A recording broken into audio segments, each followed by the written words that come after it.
ఓం నమః శివాయ శ్రీమాత్రే నమః. మిత్రులకి శ్రీభిలాషులకి అలాగే నేను ఎంతగా ఆదరిస్తున్న వీడియో ప్రేక్షకులందరికీ కూడా పేరు పేరు ధన్యవాదాలు. మిత్రులారా, మీ అందరికీ పరాదేవత ఎలివెల్లా మీతో ఉండి మీ మనోవాంఛ నెరవేర్చాలని మనస్ఫూర్తిగా కోరుకుంటున్నాను. ఈ వీడియోలో గురువుగారు జాతకంలో గురువు బలహీనంగా ఉంటే ఎటువంటి ఇబ్బందులు వస్తాయి, ఎలా మనకు తెలుస్తుంది గురువు బలహీనంగా ఉంటే అని చాలామంది అడిగారు.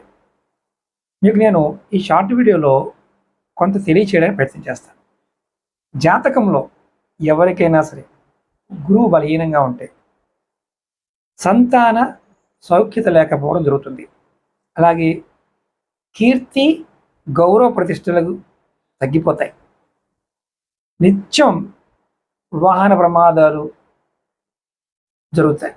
అలాగే దయాదాక్షిణ్యాలు లేకుండా ఉంటాం. ఇతరుల్ని కష్టపెట్టే విధంగా నిర్మమాటంగా సత్యం చెప్పటం, అంటే ఉన్నది ఉన్నట్టుగా మాట్లాడేయటం, ఒక్కొక్కసారి నిష్ఠూరంగా మాట్లాడటం, షుగర్ వ్యాధి, క్యాన్సర్, మూత్ర రోగాలు, అలాగే పొట్ట పెద్దగా పెరగటం, అంటే పెద్ద పొట్ట కలిగి ఉన్న దేహం ఉండడం, అలాగే ఇతరులని నమ్మి సెక్యూరిటీగా ఉండటం, అంటే వేరే వాళ్ళ డబ్బులకి మధ్యలో గ్యారంటీగా నిలబడటం. గురువు జాతక చక్రంలో ఏ శరీరంలో ఉన్న ఏ అవయవం మీద ఆధిపత్యం వహిస్తే ఆ భాగానికి సంబంధించిన ప్రదేశం పెద్దది చేస్తాడు.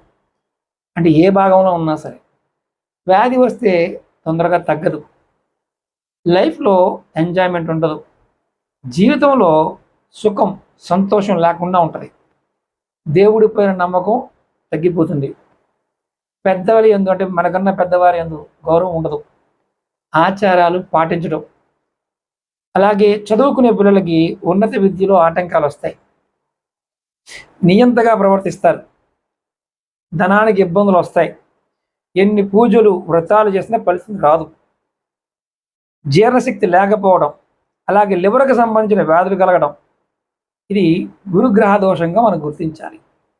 మరి ఏం చేయాలి? గురువు భగవానుడి యొక్క అనుగ్రహం కోసం గురు చరిత్ర పారాయణం, గురువుల్ని గౌరవించడం, దైవక్షేత్రాలను సందర్శించడం, శనగలు దానం చేయడం, పంచమిక రుద్రాక్ష ధరించడం, డబ్బు ఉన్నవారు కనకపుష్య రాగాన్ని ధరించడం కూడా చేయవచ్చు. ఓం నమః శివాయ శ్రీమాత్రే నమః.